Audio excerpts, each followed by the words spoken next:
Good afternoon all. चला तर आपण पुढचा टॉपिक बघूया. तो म्हणजे cell division and essential life process.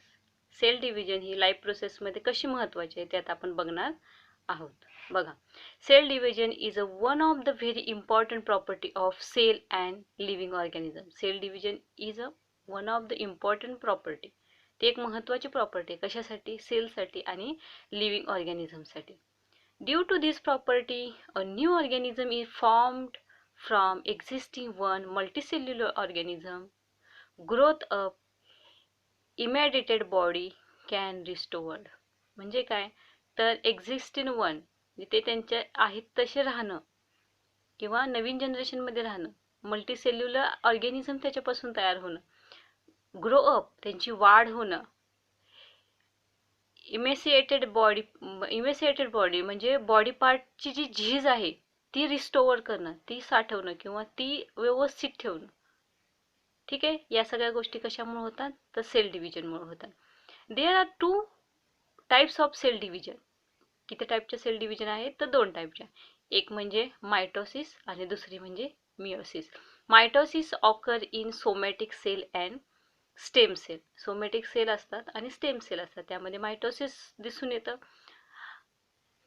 Where as meiosis occurs in germ cell आणि मिओसिस जर्म सेलमध्ये.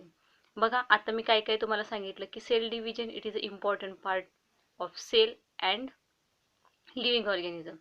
बरोबर आहे. And this cell division is of two type of cell division. One that is mitosis, second that is meiosis. Now we learn about our next topic.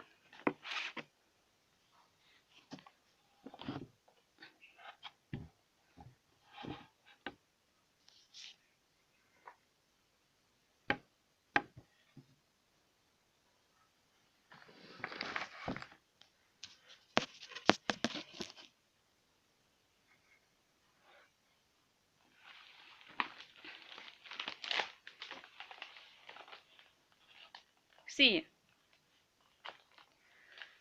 a pair of each chromosome is present in 2n condition, whereas single chromosome of each type is present in n condition and their structure is like the one shown in figure. He figure आहे, यामध्ये structure सांगितलंय काय? तर there are each types of chromosome present in 2n condition. Each types of chromosome कसे present असतात? तर 2n कंडिशनमध्ये असतात. ठीक आहे. आणि single chromosome of each types is and structure like one shown. आणि प्रत्येक सिंगल टाईपमध्ये एकच दाखवलं जातं. म्हणजे हे बघा, पेअर ऑफ क्रोमोझोम आहे. ठीक आहे. आणि त्यातला एकच बँड दाखवला जातो. ठीक आहे. म्हणजे n, 2n आणि सिंगल n. ठीक आहे. Then mitosis. मायटोसिस म्हणजे काय? Somatic cell and stem cell divide by mitosis. Somatic cell and stem cell divide by mitosis. मायटोसिसने त्यांचं डिव्हिजन होतं. ठीक आहे. Mitosis is complete through two main step. Those are cytokinin, that is nuclear division, आणि दुसरं आहे ते म्हणजे सायटोकायनिन. क्रायटोकायनिन आणि सायटोकायनिन ह्या दोन स्टेप्स आहेत. क्रायटोकायनिन म्हणजे काय? तर न्यूक्लिअर डिव्हिजन होते. आणि सायटोकायनिन म्हणजे काय? तर सायटोप्लाझमिक डिव्हिजन होते. ठीक आहे. न्यूक्लियसमध्ये किंवा आपल्या बॉडीमध्ये सायटोप्लाझम असतो प्रेझेंट, त्याचे डिव्हिजन होते. ठीक आहे. क्रायटोकायनिन इज कम्प्लिटेड थ्रू 4 स्टेप. मग क्रायटोकायनिनच्या 4 स्टेप्स कोणत्या आहेत? तर पहिली स्टेप आहे प्रोफेज, मेटाफेज, ॲनाफेज आणि टिलोफेज. ठीक आहे. ह्या 4 फेजेस आहेत. प्रोफेज म्हणजे काय?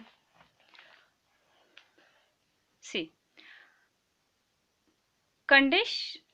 Condensation of basically thin thread like chromosome start. Condensation म्हणजे फोल्डिंग, कमी होणे.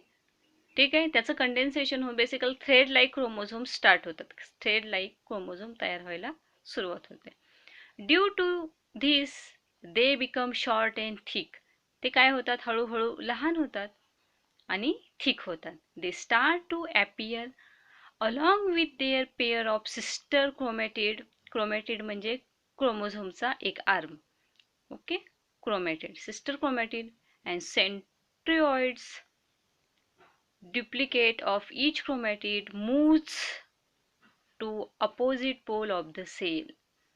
ते कसे मूव्ह होतात? Opposite pole of the cell मध्ये मूव्ह होतात. Nuclear membrane and nucleotides start to disappear, आणि त्यामुळे ते डिसअपियर व्हायला सुरुवात होते. Next that is metaphase. Nuclear membrane completed disappear in metaphase. Nuclear membrane completely disappear. मेटाफेजमध्ये न्यूक्लिअर मेम्ब्रेन काय होते तर कम्प्लिटली डिसअपियर व्हायला सुरुवात होते. याच्यावरती आधारित एक चार्ट आहे किंवा एक छोटासा व्हिडिओ आहे, मी तो तुम्हाला देते, म्हणजे ॲक्च्युअल प्रोसेस कशी असते ते तुम्हाला समजेल. Okay. Chromosome complete their condensation and become easily visible along with their sister chromatin. ते काय करतात? कंडेन्सेशन करतात आणि सिस्टर सेल तयार करून आपल्याला व्हिजिबल म्हणजे व्यवस्थित दिसायला सुरुवात होते. ठीक आहे. Special types of flexible protein fibre are formed between centromere of each chromosome and both centriole. दोन्ही सेंट्रिओलेटमध्ये फ्लेक्झिबल प्रोटीन फायबर आपल्याला दिसून येतात. ठीक आहे. मेटाफेज समजलं सगळ्यांना. आता आपण काय बघतोय तर anaphase. In anaphase centromere split. In anaphase, centromeres split and thereby sister chromatid of each chromosome separate and they are pulled apart in opposite direction. ते काय होतं? अपोजिट डायरेक्शन म्हणजे वरच्या आणि खालच्या असा ह्याच्यामध्ये इथं बघा फिगर मी काढून दाखवली. दोन अपोजिट डायरेक्शनला ते काय होतं? स्प्रेड व्हायला सकायला सुरुवात करतात. ठीक आहे. They are pulled apart of opposite direction with the help of spindle fibers. Separated sister chromatid are called daughter chromosome. म्हणजे हे जे वेगळे झालेले क्रोमॅटिड आहेत यांना आपण काय म्हणतो तर डॉटर क्रोमोझोम म्हणतो. ठीक आहे. In this way each set of chromosome reach at two opposite pole of the cell. अशा प्रकारे टू ऑपोजिट पोलला हे जे सेट आहेत ते जातात. याला आपण काय म्हणतो? Anaphase. And last phase that is telophase. The chromosome which have reached at the opposite pole of the cell now start to decondense, due to which they again become thread like and thin visible. मग काय होतं? परत ते opposite पोलकडे जाऊन परत visible व्हायला सुरुवात होते आणि थ्रेड लाईक सुरुवात होते. ठीक आहे. Nuclear membrane is formed around each set of chromosome reach at the pole. Two daughter nuclei are formed in cell. Nuclei also appear in each daughter nuclei. ठीक आहे. ते कुठं दिसून येतात आपल्याला? न्यूक्लियमध्ये. इथं बघा डायग्राम दाखवली. ह्याच्यावरून तुमच्या लक्षात येईल. सगळे डायग्राम बघता. The cytoplasm divide by cytokinin and two new cell is formed called as daughter cell. अशा प्रकारे दोन डॉटर सेल तयार होतात. आपण सेल डिव्हिजन बघतोय. ठीक आहे. स्टेम सेल किंवा स्टोमॅटिक सेलमध्ये होणारी मायटोसिस पद्धतीने होणारी सेल डिव्हिजन होतंय बघतोय. त्यामध्ये काय तयार होतं तर डॉटर सेल तयार होतात. ओके.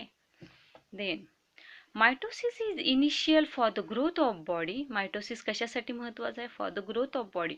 बॉडीची ग्रोथ करण्यासाठी. इट इज नेसेसरी फॉर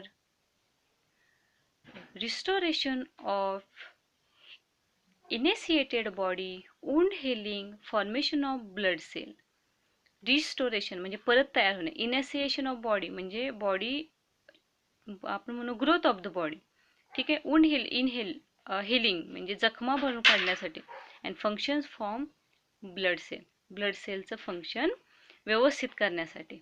ठीक आहे. आजच्या तासाला आपण काय बघितलं तर सेल डिव्हिजन बघितली. सेल डिव्हिजन कशामार्फत होती आहे तर सेल मार्फत होती आहे. त्यानंतर आपण त्याचे दोन पार्ट बघितले, मायटोसिस आणि मियोसिस. मायटोसिस कसं होतं तर स्टोमॅटिक सेलमध्ये होतं किंवा स्टेम सेलमध्ये होतं. मायटोसिसच्या 5 फेजेस बघितले आपण. मेटाफेज,